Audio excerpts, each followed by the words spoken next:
Oi, pessoal! Começando agora o primeiro episódio da segunda temporada do Talkenização, aí o seu podcast da Lick, que traz informação sobre o mercado cripto, sobre tokenização. Eu sou a Flávia Jabur, agora estarei toda semana aí com vocês, trazendo muita informação do mercado.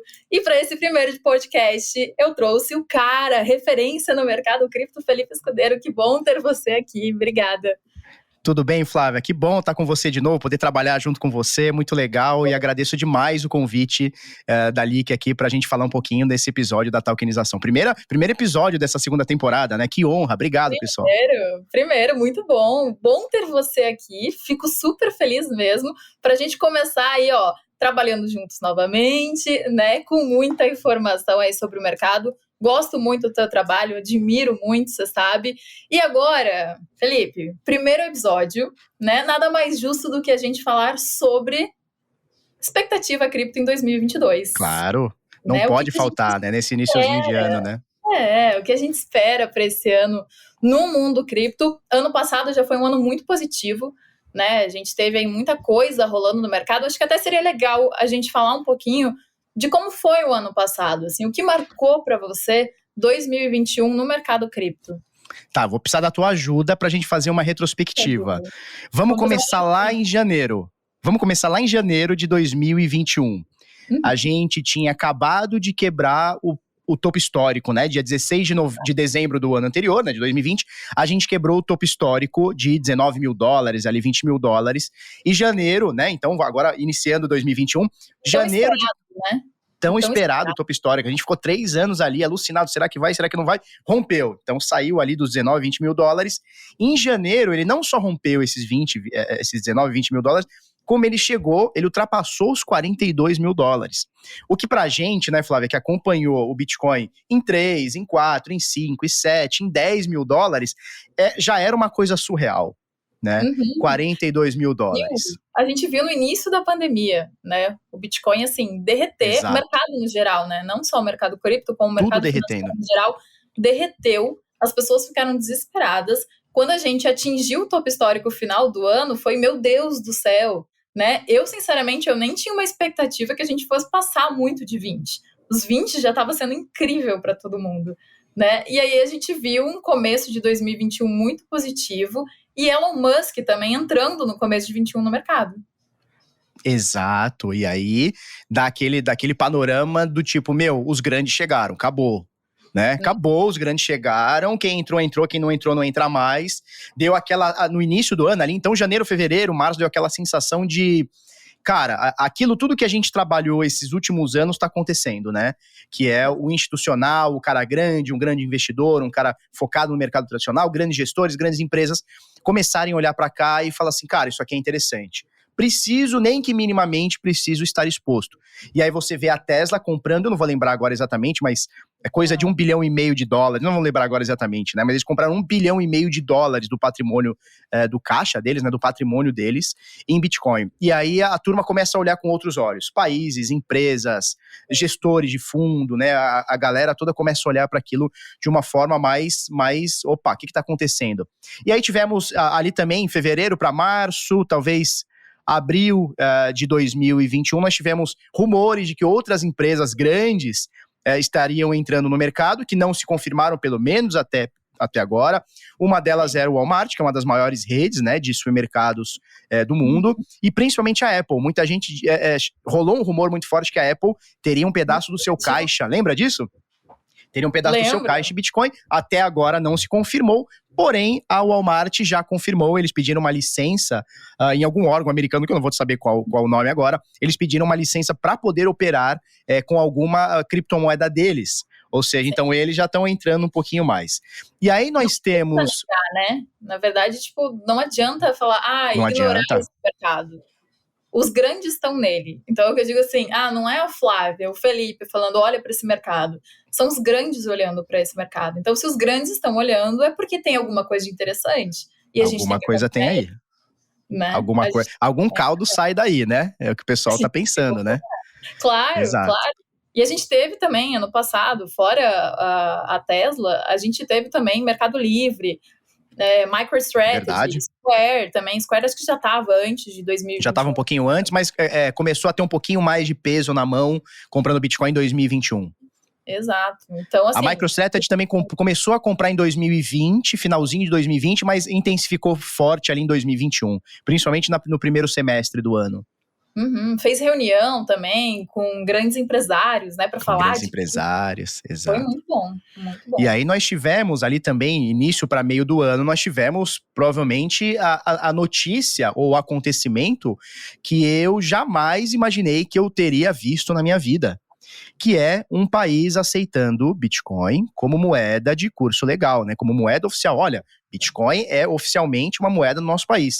Você pode transacionar aqui livremente Bitcoin dentro do meu país, né? Segundo o presidente. Você pode transacionar aqui dentro sem encargos, sem ganho de capital e nada do tipo, porque isso aqui é dinheiro, é o nosso dinheiro. Foi assim que iniciou o primeiro país da história a aceitar Bitcoin como moeda de curso legal, que é El Salvador, que fica ali na América Central. Né? E foi muito interessante isso. A gente até ganhou um jornalzinho, né? Ganhamos. Ganhou um jornalzinho. Muito legal. Inclusive, eu tenho ele por aqui. Só não vou sair aqui do meio do podcast, mas enfim. Não, nosso podcast tem que continuar. Depois a gente pega. A gente não vai parar. Mas um jornal super legal, até a gente pode mostrar em outro podcast que a gente fizer, um jornal realmente mostrando esse momento histórico para o mercado cripto. Histórico, né? Muito histórico. Porque foi histórico, é muito importante. Muito importante. Eu acho que é a notícia mais importante da história do Bitcoin desde a sua criação. Porque não é só o reconhecimento de um investidor, não é só o reconhecimento de uma empresa, não é só o reconhecimento de um bilionário que comprou e ficou cada vez mais bilionário. É uma nação, né? Uma nação é soberana. Então a gente está falando de muita gente, de pessoas. E assim, um dado importante, já que a gente entrou nesse assunto, um dado importante: 70% da população de El Salvador é desbancarizada. Ou seja, não tem um cartão de crédito, não tem uma conta em banco, está à margem do sistema financeiro. E aí, quando você chega com o Bitcoin, isso me arrepia, porque isso quando você chega com o Bitcoin no país, você dá acesso, e assim, usa quem quer, ninguém é obrigado a utilizar, você dá acesso a 70% de um país, se eu não me engano, dá 6 milhões de pessoas, que não podem ter uma conta em banco. Ou seja, agora eles precisam apenas de um aplicativo no celular, e vontade de aceitar o seu pagamento, o seu salário, enfim, gastar ali no comércio, etc, né? E isso é muito forte, isso é muito forte. É liberdade, né? Total, liberdade. Total. Isso a gente já fez algumas lives falando, eu até comentei com você, e você trouxe casos. Por exemplo, no ano passado, a gente teve Afeganistão, Talibã tomando conta de tudo, as pessoas desesperadas indo no banco para retirar o dinheiro. Chegando na porta do banco e o banco falando assim, não, aqui você não vai retirar seu dinheiro, não. Não tem. Não tem dinheiro, acabou. Todo mundo? Não tem. Então, aí a gente vê a importância da gente ser dono do nosso próprio dinheiro, né? Exatamente. Então, em momentos como esse, em momentos que realmente bate na porta a necessidade, a gente vê realmente, putz, é importante eu ser dono do meu próprio dinheiro, e dessa maneira El Salvador proporcionou para a população. Proporcionou, né? Total. E aí a gente tem um pouquinho lá da oposição, né, do país brigando, não querendo e tal, não sei o quê, mas eu acho o seguinte, né, usa quem quer. Então o instrumento financeiro tá lá, né, o dinheiro, a moeda, o código matemático, a blockchain, você vai chamar como você quiser. O instrumento financeiro tá lá, utiliza quem quer, ninguém é obrigado, tá tudo certo. E isso foi, talvez, a notícia mais importante da história do Bitcoin. Alguns bitcoiners mais maximalistas vão dizer, não, Felipe, isso aí não tem nada a ver, porque a gente não precisa de um país aceitando o nosso dinheiro, o Bitcoin não muda seus fundamentos. Eu concordo totalmente, mas aí a gente tem um olhar um pouquinho mais humano, né, que é olhar para um lugar onde a violência é muito grande, olhar para um lugar onde a desigualdade social é muito grande, pessoas passam fome lá dentro e, como eu já passei o dado, 70% das pessoas não têm uma conta em banco. Então não é questão de o Bitcoin ter fundamento ou não, ele depender de El Salvador ou não. É questão de, cara, estamos dando uma oportunidade para que pessoas que estão à margem, né, do sistema financeiro, que elas possam entrar. Isso aconteceu também, Flávia, obviamente numa escala bem menor, mas aconteceu também entre 2020, talvez início de 2021, talvez início do ano passado, com a Nigéria, onde você teve ali alguns senadores e Banco Central indo atrás de criptomoeda, não aceitando, não chegou a ser, não chegou a tornar ilegal, mas de alguma forma ali ficou restrito, e você viu que lá, a gente comentou muito sobre isso ano passado, o pessoal começou a utilizar muito Bitcoin através de P2P. Ou seja, pessoas transacionando, né? O P2P é o peer-to-peer, né? Inclusive, é o que está escrito no paper do Satoshi Nakamoto, né? Que é Bitcoin, e peer-to-peer Electronic Cash System. Então, o dinheiro eletrônico de ponto a ponto, ou de pessoa para pessoa. E Nigéria teve um salto muito grande, eu lembro, o ano passado, inclusive, teve o Clubhouse, lembra do Clubhouse? Você tinha lá um aplicativo que durou 2 meses, né? Foi uma febre durante 2 meses. Foi uma febricíssima durante 2 meses.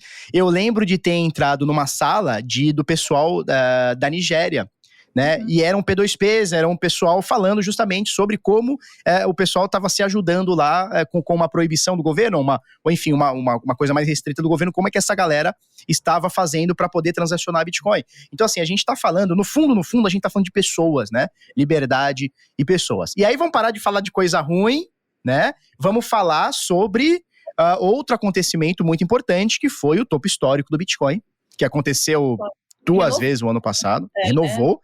Em abril, dia 14 de abril, uma corretora chamada Coinbase, ela foi listada na Bolsa Americana, né? Nesse exato dia, 14 de abril de 2021, nós tivemos o topo histórico do Bitcoin, 64.800, 65 mil dólares. E aí a gente renovou esse topo histórico. Depois de uma notícia que impactou o mercado, né? A gente teve o segundo topo, mas o segundo topo, assim, mostrou o quanto o mercado estava forte naquele ano, porque a gente teve a China banindo a mineração. E aí, todo mundo que estava naquela euforia, vou comprar cripto, não sei o que, vai bombar, tomou um choque, né? A gente viu muita gente nova no mercado tomando um choque, porque foi lá e recuou um monte o preço do Bitcoin. A gente bateu em 30 mil dólares, né? A gente saiu de 60 e poucos mil. Isso. Batemos em 30 com a China banindo. Uma queda de mais de 60%, né? Mais de 50%, né? Foi uma queda bizarra da China. Foi importante isso, né? Foi importante esse movimento da China. Foi importante. Foi importante por 2 motivos. Foi importante por 2 motivos, Flávia.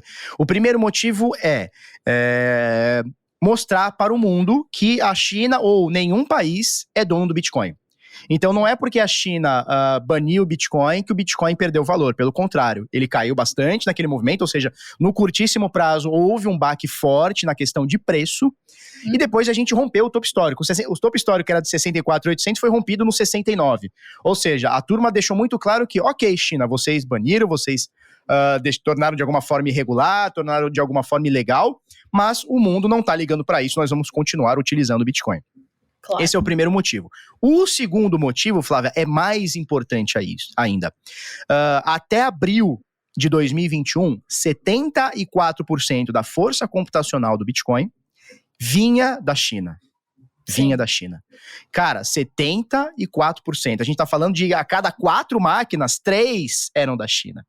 Ou seja, a China dominava. Quando eu digo a China, não estou me referindo ao país, mas sim aos mineradores, né, que estão ali minerando dentro do país, que são pessoas normais, né, como eu e você, que tem ali seu empreendimento. Algumas têm uma maquininha, 2 maquininhas, uma plaquinha, outros têm centenas e milhares, né?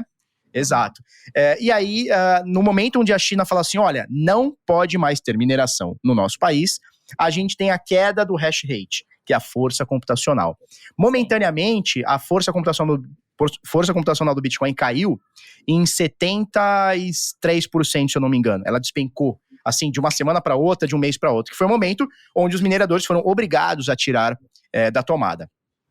E aí muita gente falou, olha só, então agora que a China detém 74% da força computacional, Bitcoin acabou, porque agora só vai sobrar 25%. Só que aconteceu o que o capitalismo promove pra gente, né?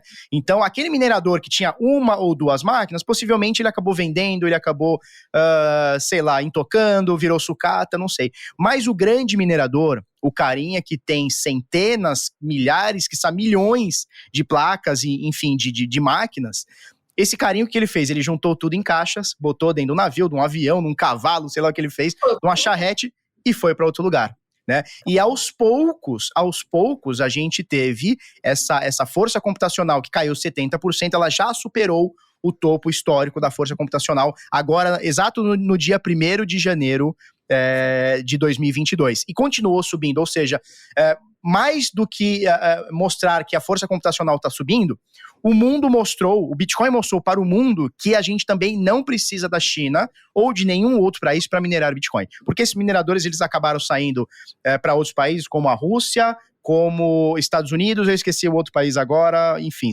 tem 3 ou 4 países aí que os mineradores acabaram migrando, né? E a força computacional continua forte, o que foi muito bom para o Bitcoin, porque a gente tem um pouquinho mais de descentralização, inclusive na força computacional. Então, aqueles 75% que era da China, hoje são exatos 0.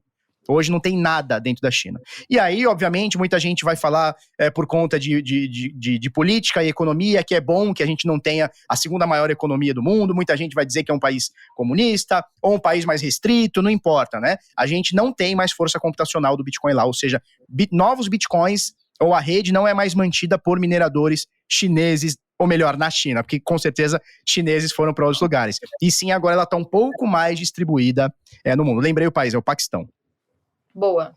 E se espalhou também. Então, apesar de ter sido uma notícia que impactou momentaneamente o mercado, recuperou e o Bitcoin fez uma nova máxima, né? Fez uma nova máxima. Final do ano também, eu estava lembrando aqui enquanto você estava falando, a gente teve uma notícia legal, 90% dos Bitcoins, eles foram minerados, no final, foi em dezembro, final de dezembro do ano passado, então 90% já foi minerado, né? Vai demorar ainda para acabar. Parece que quando a gente fala 90%, que, putz, a gente vai chegar em 100% daqui a um ano, né? Só que isso vai demorar muito tempo, a gente nem vai estar aqui mais para contar, né? Foi 100%. Infelizmente, a gente não vai mais estar aqui para contar. Eu gostaria que inventassem uma pílula, né, da imortalidade. Daria até para pagar em Bitcoin, né, Flávia? A gente compra um pouquinho de Bitcoin e paga essa pílula da imortalidade. O que a gente podia fazer? Igual o... agora eu esqueci o nome dele. Que recebeu a primeira transação de Bitcoin. Ralph Finney. Ele foi lá e ele congelou o corpo dele, não foi isso? É criogenia que chama, né? O cara se congela. Não é isso? Criogenia? Acho que é isso. Não sei o nome disso, mas que ele acredita que pode ter uma nova tecnologia, alguma coisa, que vai trazer ele de volta daqui a um tempo. Que vai conseguir salvar ele no futuro, pode ser. Pode ser, virou um picolé. Mas enfim, o que você falou sobre os 90% do Bitcoin já minerados, isso é histórico, né? Porque a divisão do Bitcoin, ela não é igualitária, não é uma divisão que ela vai ser sempre igual. A cada 4 anos, aproximadamente, ou 210 mil blocos, né, Flávia? A gente tem o que a gente chama de halving, que é quando a rede, ela passa a remunerar os seus mineradores com 50% da recompensa atual. Então, por exemplo, Ralph Finney foi o primeiro cara a receber uma transação de Bitcoin. E naquele momento, quando você minerava um bloco, 50 Bitcoins eram gerados. Então, cada bloco, cada 10 minutos em média, você tinha 50 Bitcoins minerados. A partir de Só alegria. Né? Só alegria. Maravilhoso. Não, e assim, você minerava no seu computador de trabalho, de mesa, assim, seu notebook. É que na época não tinha tanto notebook, mas, cara, você ligava, sei lá, uma fritadeira, sabe? Você ligava a sua air fryer e minerava Bitcoin. E era 50 Bitcoins por bloco, né? Ou seja, muita gente conseguiu juntar milhares de Bitcoins minerando a custo, não vou dizer 0, mas a quase 0, assim, custo marginal. E aí, por exemplo, a gente começa a rede com 50 Bitcoins por bloco. 4 anos depois, em 2012, a gente tem o primeiro halving, né, o primeiro evento que diminui a recompensa da mineração pela metade, né? Então, aqueles 50 Bitcoins gerados por bloco passaram a ser 25. Olha que interessante. Então, aquela curva, aquele crescimento, aquela geração de novos Bitcoins, ele começa a ter um pouco mais de controle. Em 2016, nós tivemos o segundo evento, onde 25 dividido por 2, você sabe fazer a conta, 12,5. Então, 12,5 Bitcoins eram gerados por bloco. Até que agora, em 2020, agora recente, no meio de 2020, tivemos mais um halving, né? O terceiro evento, é isso? O quarto evento, né? Sim. Primeiro de 12, depois de 25, 12, 6,5 agora. E nós tivemos agora aqueles 12 Bitcoins e meio foram para 6,25. E mais ou menos, Flávia, meados do início para o meio de 2024, nós vamos ter mais um halving. E esses 6,25 vão vir a 3 ponto alguma coisa. E assim vai acontecendo a cada 210 mil blocos, aproximadamente 4 anos, né? A gente tem quase uma Copa do Mundo aí no Bitcoin. E essa mineração vai ficando mais difícil. E essa mineração, ela vai acontecer... Essa mineração no sentido de geração de novos Bitcoins, tá? Essa geração de novos Bitcoins, ela vai acontecer até aproximadamente o ano de 2140. E aí, a primeira pergunta que o Bitcoiner faz é, meu Deus, então 2140, o que vai acontecer? 2140 acaba o Bitcoin? Não, acaba a geração de novos Bitcoins. As 21 milhões de unidades, e uma fraçãozinha, ela se torna completa. E os mineradores vão passar a ganhar as taxas de rede.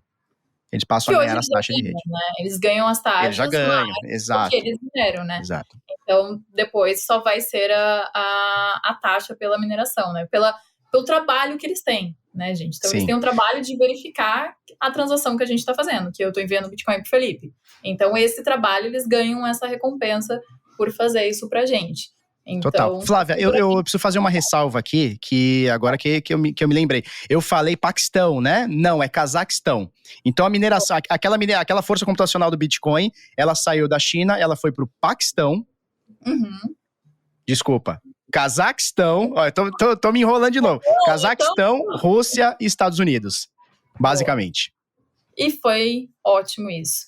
Enfim, várias notícias positivas no ano passado, né? O que eu acho muito legal é que, pessoal, não somos nós falando, né, que é o mercado que é interessante. São várias notícias, a gente traz aqui vários fatos que mostram que realmente o mercado está ficando cada vez mais forte. Né? O Felipe está aí desde, acho que 2017 no mercado, e olha o quanto esse mercado evoluiu. Né? Quando a gente imaginou que o Bitcoin ia chegar a passar de $60 mil. Ano passado até teve gente esperando $100 mil, estava aquela expectativa, 100 mil, mas 60 mil já foi incrível. Já foi incrível. Foi incrível. E assim, o 100 mil, ele deve vir. Quando a gente não sabe. Mas assim, a minha expectativa é que ele venha em algum momento, sim. Né? Os fundamentos eu concordo. Aí, faz muito uma hora sentido. ele chega aí. Uma hora ele chega aí pra gente. Chega. Quando a gente não sabe. Quando a gente não sabe. Mas ele chega aí pra gente. Se alguém fala que sabe, a gente tá mentindo. É verdade. E muita gente falou isso, né? Muita gente, desde, sei lá, 2017, 2016, eu escuto a mesma coisa, né? Ah, o Bitcoin vai bater 100 mil, vai bater 100 mil. Um dia ele vai bater, um dia ele vai. Mas até lá, a gente vai aproveitando, vai se acumulando também, né? Vai acumulando um pouquinho de satoshis, né? E é maravilhoso. A volatilidade, quando a gente sabe lidar com a volatilidade do mercado, ela é muito boa. Mas ano passado, gente, fora falar só de Bitcoin, né? Ano passado a gente teve muita coisa boa. A gente teve DeFi bombando, NFT bombando, games, né? Como a gente falou, da possibilidade, né? A gente estava falando de El Salvador, né? Da possibilidade das pessoas terem liberdade. Os games, né? Os jogos Play to Earn foram uma possibilidade de muita gente que estava desempregada por conta da pandemia fazer uma graninha extra, né? Jogando, né? Ao invés de você jogar ali o joguinho e não ganhar nada, né? Só perder o seu tempo, tem possibilidade de você jogar e ganhar um dinheiro. Então, ganhar um din-din. Principalmente na Filipinas, que aproveitou esses jogos e fez uma renda, né? Tornou um modo de trabalho para as pessoas. Então, a gente teve um ano positivo e foi positivo em todo o setor do mercado cripto, né? Total, foi um ano que cresceu muito, né, Flávio? Foi um ano que ele foi libertador, vários setores do mundo cripto afloraram. Um deles você citou muito bem, que é o setor de blockchain games, né, que era um setor que não era, até 2020 não se falava, ou se falava era um carinho ou outro, né? Tiveram outros setores, por exemplo, o setor do metaverso, bem impulsionado pelo Facebook, que acabou mudando o nome da sua empresa, né? Mudou para Meta, e aí fez alguns anúncios através de metaverso, ou seja, eles vão querer entrar nisso, já estão entrando nisso, e acabou impulsionando um setor que talvez demoraria alguns anos para acontecer, caso não tivesse essa demanda tão crescente de início. Outro setor que acabou crescendo demais, Flávia, assim, demais, absurdamente demais, é o setor DeFi, das finanças descentralizadas. Cresceu absurdo.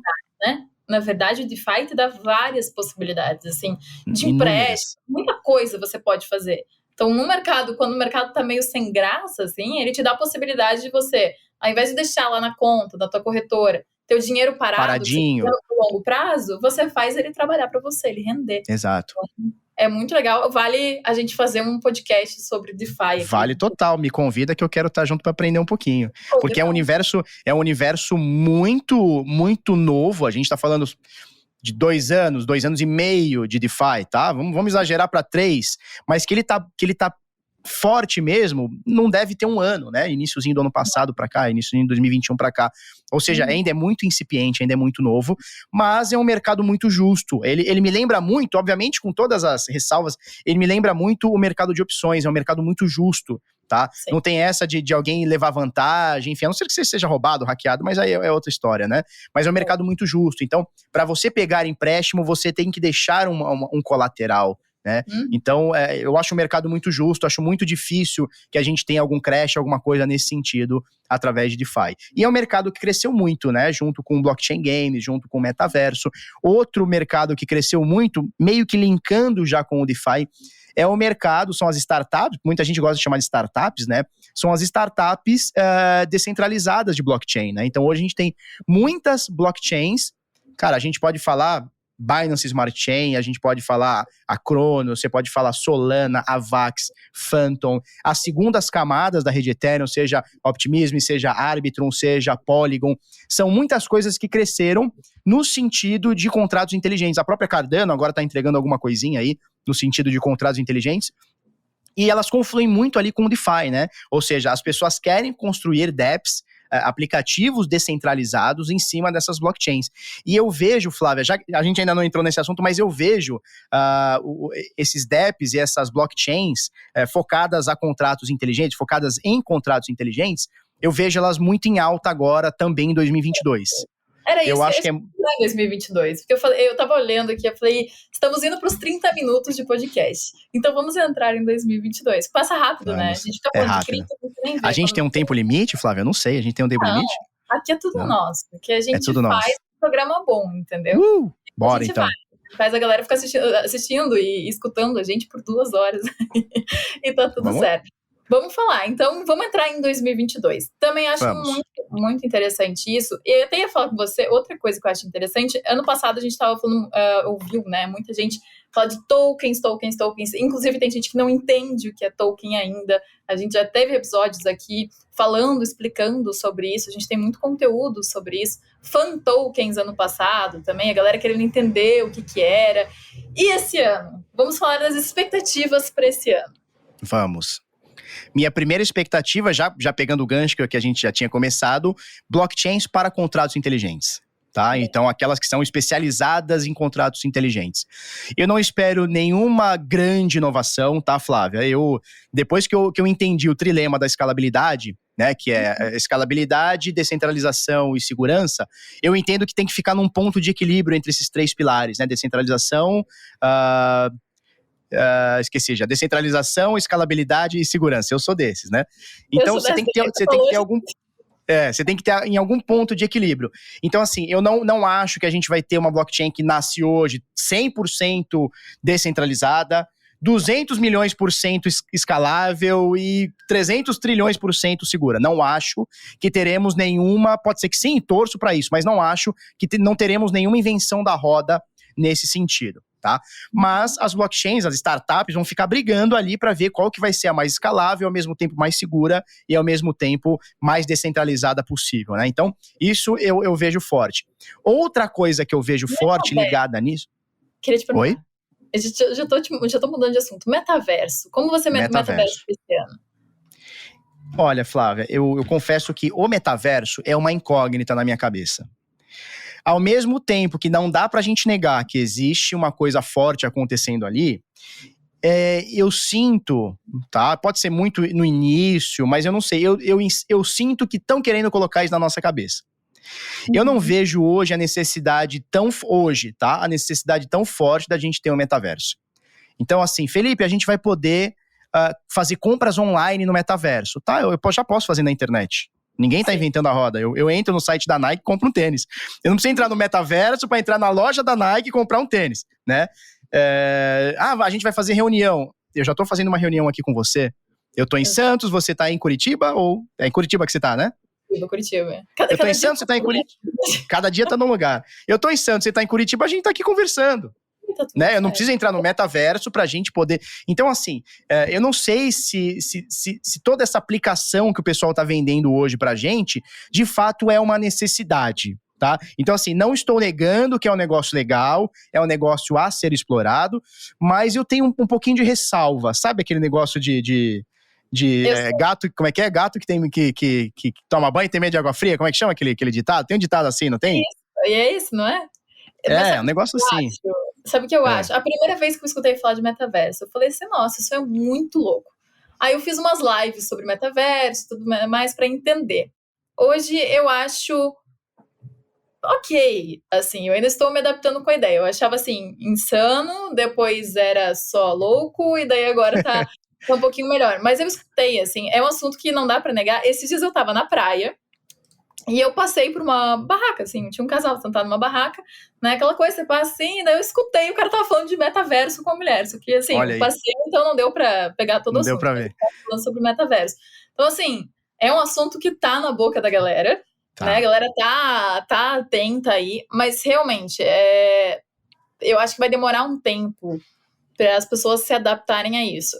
Aí eu entro no mesmo conceito, na mesma ideia de antes. Se os grandes estão olhando, a Adidas está no metaverso, enfim, Banco do Brasil no metaverso, grandes empresas do metaverso, Facebook, se eles estão entrando, eles estão vendo algum valor nisso, algum valor que eu ainda não consegui ver, mas com certeza eles estão. Ou, Flávia, eles estão querendo empurrar isso goela abaixo da gente também, tem essa possibilidade também, né? Vamos empurrar goela abaixo dessa galera aí. Eu acho que o Facebook tem uma jogada do lançamento da moeda dele. Mas isso é um assunto para uma live sobre metaverso. Mas eu acho que porque como ele não conseguiu lançar a moeda dele e tudo, no mundo ele tá dele, no metaverso... Ele pode. Quem que vai prender ele no metaverso, né? Não dá, né? Fica preso o bonequinho lá, né? Mas assim, eu não sei a tua opinião. A minha opinião ainda eu tenho um pé atrás. Pra mim ainda é uma incógnita o que pode e o que não pode acontecer dentro do metaverso. Mesmo porque, se a gente falar de metaverso, né, em blockchain, quantas blockchains relacionadas a metaverso a gente tem? Qual será o grande metaverso? Será que a gente vai unir os metaversos? Será que o metaverso bom vai ser o da Sandbox? Vai ser o da Decentraland? Vai ser o do Facebook? Vai ser outro que ainda não foi inventado, não existe ainda? Né? Então, assim, eu vejo uma galera muito eufórica comprando terrenos em metaverso, pagando milhões de dólares, e eu não faço ideia, caríssimo, eu não faço ideia se daqui a um ano essas blockchains vão existir. Não tô dizendo que não vão, mas assim, é uma incerteza muito grande, né? Então, eu não sei, eu tenho um pouquinho de pé atrás, não é que eu sou contra a tecnologia ou a ideia, mas eu quero esperar acontecer pra eu falar, cara, isso é legal ou não. Por enquanto eu tô meio reticente, sendo bem sincero. Eu acho que tem uma coisa que é legal a gente falar, pra galera cuidar com o FOMO, né? Que é o medo de perder a oportunidade. Isso. Então, assim, quando o Facebook começou a falar do metaverso, aí a gente viu realmente um boom, a galera querendo comprar e tudo mais. Já foi, né, gente? Não quero entrar no movimento depois que ele aconteceu. Exato. Então, assim, observe, espere, tenha calma, porque tem mercado para todo mundo, tem possibilidades para todo mundo, tem metaverso, enfim, tem DeFi, tem milhares. Tem muita coisa. Fan token. Olha que coisa absurda, né, Flávia? Você poder ajudar o seu time de coração comprando um token, que pode ser um fan token ou um mecanismo de solidariedade. Meu, isso é um negócio que a gente não imaginava, sei lá, 2 anos atrás, a gente não imaginava esse tipo de aplicação acontecendo. E tá acontecendo, né? Você ajudar teu time, por exemplo, a tomar uma decisão de algum jogador, da camiseta do time, ou ter desconto em ingresso, coisas assim, né? Então, é muito legal. É o mercado... Não, e mais, né? Já que a gente tá aqui na LIC, vamos puxar a sardinha, que é uma coisa que não se falava também, sei lá, um ano e meio atrás, que é você poder tokenizar recebíveis de empresas. Flávia, isso é maravilhoso. Isso, assim, a gente tá dando oportunidade, né? A blockchain tá dando oportunidade para pessoas conseguirem estarem inseridas num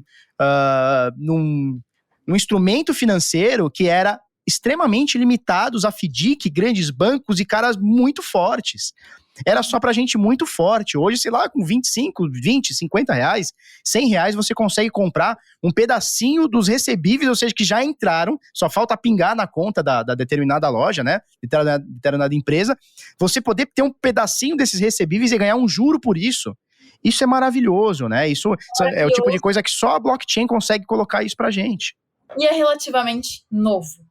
Né? Porque, assim, novo. muitas pessoas não entendem ainda como funciona tudo. Então, isso é uma coisa que, enfim, vai crescendo com o mercado. Então, quem está entrando hoje, quem está entendendo hoje, estudando hoje, vai evoluir aí com o mercado. Né? Exato, e assim, não é nem só a evolução de mercado, precisa de uma evolução regulatória também. Porque uma coisa é eu chegar para você e falar assim, Flávia, eu criei o token chamado Flávia Jabur. Legal, eu te dou um byte, você me dá real, eu te dou um byte, tá tudo certo. Outra coisa é eu pegar um ativo real, sei lá, por exemplo, essa caneca aqui e falar, olha, cada token representa um pedacinho dessa caneca. Quando você compra, você tem direito a essa caneca. O regulador não entende isso. né? Então, cara, a gente pode estar falando de recebíveis, a gente pode estar falando de tokenizar uma empresa, o faturamento, o equity de uma empresa, a gente pode estar falando de tokenizar um imóvel, um carro. Olha que doideira. De tempo, né? Precisa de tempo. Precisa de tempo e a gente precisa desbravar esse mercado. A gente precisa chegar lá na CVM, no regulador e falar, olha, isso aqui vai acontecer. Não é vocês querendo ou não, isso vai acontecer. Será que a gente vai ter que fazer isso em outro país? Ou seja, pagar impostos e exportar capital intelectual para outros países? Ou a gente vai fazer aqui debaixo do guarda-chuva do Brasil? Vocês que escolhem. Naturalmente, Flávia, isso vai acontecer. Mas a gente sabe muito bem que o regulador, ele é reativo à tecnologia. Então, as coisas precisam acontecer, as coisas precisam estar mais claras. Ali que vem fazendo um trabalho muito forte nisso. E, naturalmente, a regulação vai acabar abraçando, aos poucos, essa nova modalidade que é tokenizar ativos reais. Até o momento, Flávia, que você vai poder vender o seu apartamento e tokenizar ele. Tokenizar pedaço. O Felipe comprou 1%, outro carinha comprou 0,05%, outro carinha comprou 10%. Todo mundo pode ser dono desse imóvel e uma pessoa administra, e todo mundo pode ganhar rendimentos ali, enfim. O céu é o limite, né? Aí passa a ser o céu é o limite. É incrível, né? Porque quando a gente fala em cripto, muita gente só pensa ali, no Bitcoin, né? Só pensa é ali, muito mais amplo. É muito mais amplo. É muito interessante, né? Assim, a gente que tá no mercado, a gente tem que estar estudando todos os dias, sempre tem alguma coisa. E mesmo assim a gente não sabe as coisas, porque é o tempo inteiro coisa nova, eu fico doido. Às vezes as pessoas dizem assim, você sabe de tal criptomoeda? Gente, não sei, tem milhares de criptomoedas. Todo dia tem uma nova, enfim, é o mercado evoluindo. Mas acredito que, falando no geral mesmo, a gente deve ter uma regulamentação nesse ano, né? Pelo que eu ouvi falar, né? Eu entrevistei ano passado, no final do ano, o deputado Áureo Ribeiro, que está na frente dessa regulamentação, e ele falou, né, que a princípio, isso não tô afirmando, gente, não sei, foi uma coisa dita por ele, né, que a expectativa era que no primeiro semestre, nesse semestre desse ano, a gente tivesse uma regulamentação do mercado no Brasil. Então é uma notícia muito positiva, né, pra gente, né, ter esse mercado regulamentado, apesar de contra a ideia da cripto, isso traz segurança para as pessoas. Ele traz segurança para o grande investidor, para o investidor mais tradicional, e é inevitável, né, Flávia? Eu sou um cara que eu tenho um pouco de medo da regulamentação, porque a regulamentação ela pode, de alguma forma, barrar a inovação, tá? Então, a minha ressalva é essa. Que não barre a inovação, faça o que vocês quiserem, né? O carinha que quer sonegar, ele vai continuar sonegando, o carinha que quer estar no sistema, ele vai continuar pagando o imposto e estar no sistema, não vai mudar muita coisa. O que eu peço é, vamos tentar fazer uma regulamentação, já que ela é inevitável, vamos tentar fazer uma regulamentação onde uma pessoa hoje, com uma ideia num quarto, que sabe programar, uma startup que está nascendo hoje, não seja impedida de trabalhar, ou pelo menos tentar fazer o seu negócio, porque um burocrata falou que aquilo, ou X ou YZ, não podem, né? Então, assim, a regulamentação vai acontecer? Vai. Ela é inevitável? É. Que ela seja branda, pelo menos, para que as pessoas possam empreender e minimamente aí com segurança, né? Exato. Agora eu quero falar com você sobre stablecoins. Yes. Vamos falar de Brasil. Vamos olhar para o nosso querido Brasil e pensar, esse ano a gente tem eleição, né? Eleição, muita insegurança, né? Expectativa aí, historicamente, ano de eleição, o dólar sobe, né? Não é necessariamente que isso vai acontecer, não é uma afirmação que isso vai acontecer, mas historicamente, em ano de eleição, o dólar sobe aí, e é interessante as pessoas estarem dolarizadas, né? E uma forma de dolarizar é você ter stablecoins, né? Como você olha para as stablecoins? Eu olho para as stablecoins com... Eu já fui mais cético, já fui mais crítico a stablecoins, né? E hoje, da mesma forma que eu sou crítico, ou cético, ou reticente, acho que a melhor palavra é essa, no metaverso, eu também fui muito reticente a stablecoins. Porque, se você for parar para ver, Flávio, o que é uma stablecoin? É uma promessa. Na verdade, não é uma promessa, são várias promessas. A primeira promessa é, por exemplo, uma stablecoin de dólar, que ela é pareada em dólar, é uma promessa que hoje, amanhã, ou daqui um ano, daqui 50 anos, ela vai ter a mesma paridade com o dólar. Então, o SDT, por exemplo, equivale a $1. Hoje, amanhã e daqui um ano. Então, essa é uma promessa. Segunda promessa, que aqueles fundos que as pessoas depositaram para gerar aquelas stablecoins, de fato existem. E algumas stablecoins mais antigas, se provaram que não são tão transparentes assim. Então é uma outra promessa. Tem uma stablecoin que ela não tem uma verificação, eu não sei até como que é o nome, como seria o nome disso. Auditoria. Auditoria, exato. Ela não tem uma auditoria. Então isso me deixa com o pé atrás. Tem outra stablecoin que tem auditoria. Aí Sim. você já sabe. Melhora um pouco de figura. Eu tenho, sei lá, uma cripto aqui X, né? E com certeza tem um dólar. Tem uma reserva daquilo. Tem $1 lá no cofre. Isso me garante. Por outro lado, essa garantia é uma garantia que não garante muita coisa. Por quê? Porque, de alguma forma, porque qual que é o modelo de negócios de uma empresa que gera stablecoins? Ele pega o dólar, trabalha o dólar e te imprime um dólar digital. Então, ele meio que trocou. O que ele vai fazer com aquele dólar que ele recebeu? Ele vai trabalhar de alguma forma. Colocar num fundo, comprar papéis comerciais, comprar tesouro direto. Alguma coisa ele vai fazer, porque é a forma que ele se rentabiliza. Então, mesmo que a empresa tenha, sei lá, $100 impressos e $100 no caixa, você também não consegue garantir a idoneidade daqueles trabalhos. Será que a gestão desses recursos vão ser sempre bem feitas? Será que em algum momento não vai ter prejuízo? Não vai estar em algum banco que faliu, algum confisco? Não vai colocar em algum título? Enfim, são muitas promessas, né? Então, mesmo assim, eu sou um pouco reticente com stablecoins. Existem algumas stablecoins que o pessoal chama de stablecoins de algoritmo. Existem algumas stablecoins que elas são colateralizadas, e eu gosto muito da stablecoin DAI, né, que é a DAI, que ela vem da MakerDAO, né, que é uma organização autônoma descentralizada que criou... Ela é lastreada, né, em dólar. Ela é lastreada em ativos, em criptoativos. Então, o que acontece? Para você gerar um DAI, né, que é uma stablecoin que equivale a $1, para você gerar um DAI, você tem que deixar como garantia alguma outra criptomoeda, seja ela Ethereum, seja ela Bitcoin, seja ela, enfim, outra stablecoin. Você tem que deixar num cofre. Para você gerar uma DAI, ou 100 DAI, ou 1 milhão de DAI, você tem que deixar pelo menos, eu não sei agora de cabeça, 25% a mais, ou 30%, eu não vou lembrar agora, tá, Flávia? Mas você tem que deixar um colateral a mais do que você tá pegando. Então, se eu quero pegar, por exemplo, $1 milhão em DAI, eu tenho que deixar ou 1.200.000 ou 1.300.000 para que tenha uma margem nesse cofre, né? Então, de fato, você tá tendo, e esse cofre, ele fica parado.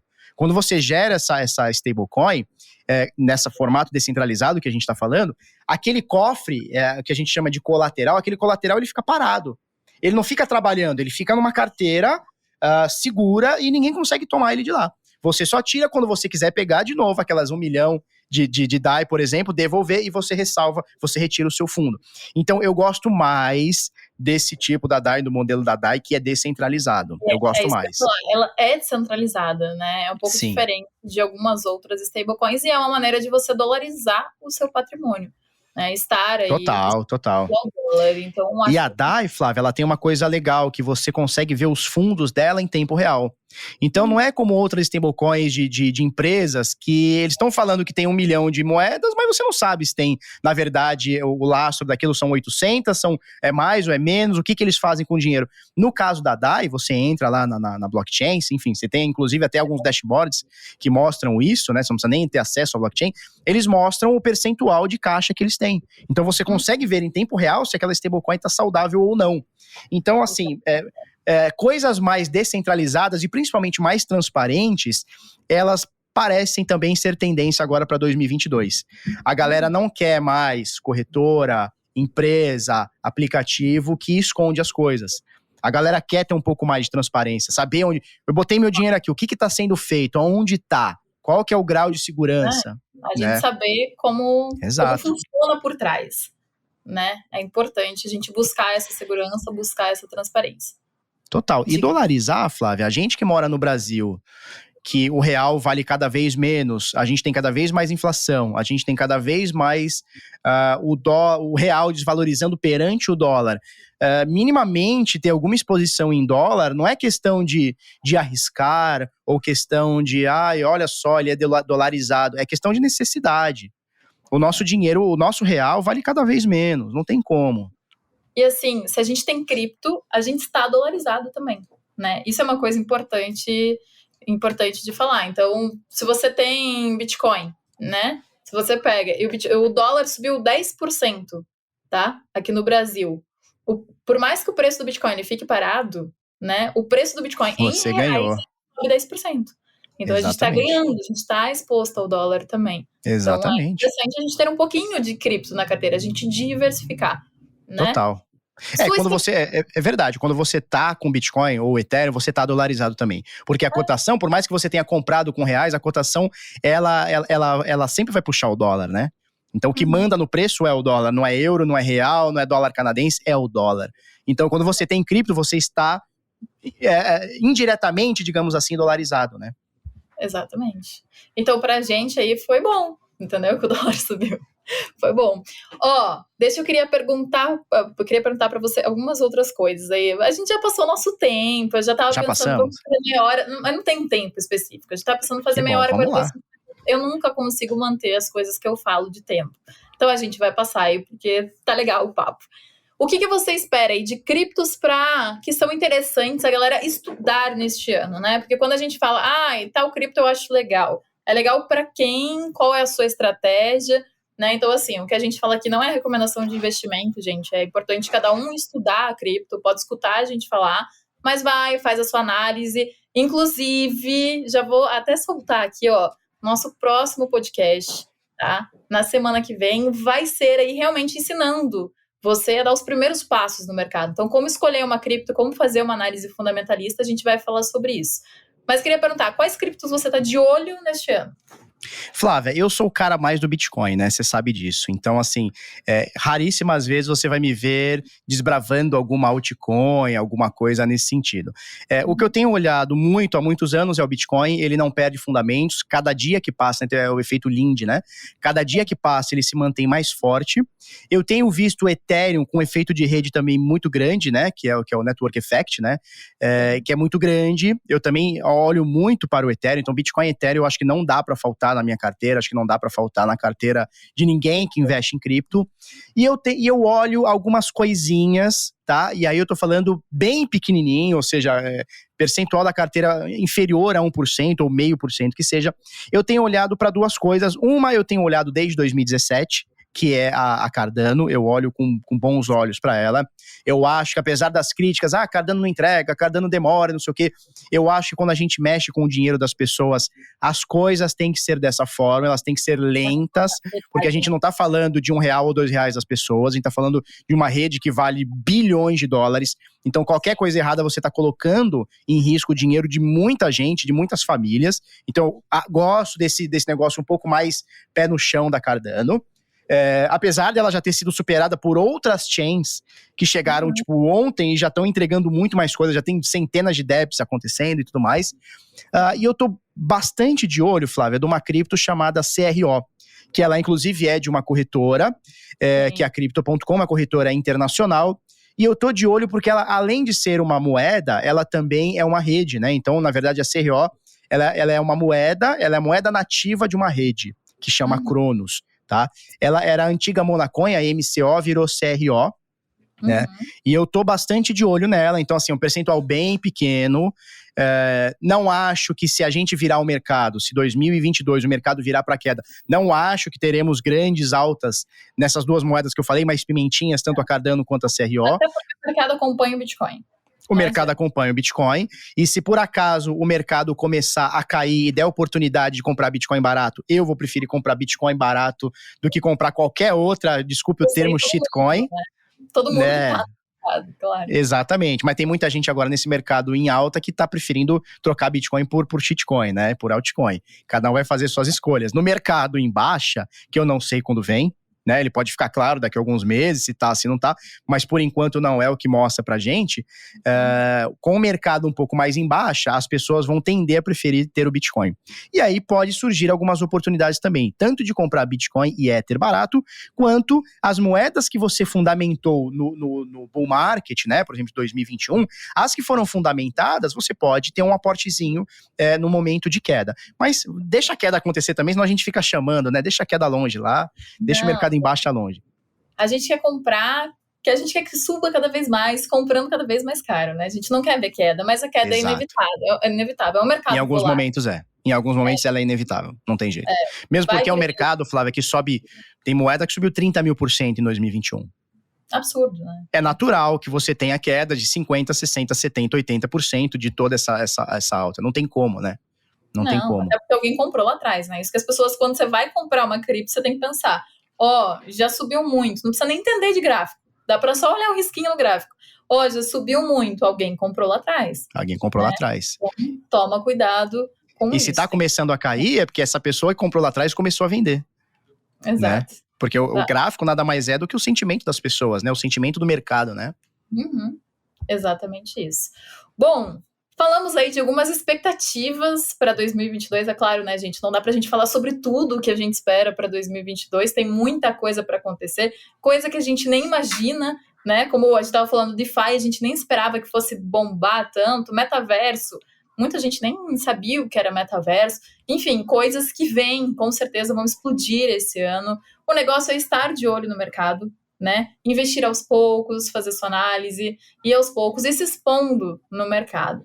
Então, gente, o que eu quero falar para vocês, se vocês tiverem de dúvida, vocês podem perguntar pra gente. Pergunta lá pro Felipe. O Felipe tem canal, tem live todo dia. Lá tem o Tinada, muito conteúdo, muita coisa legal.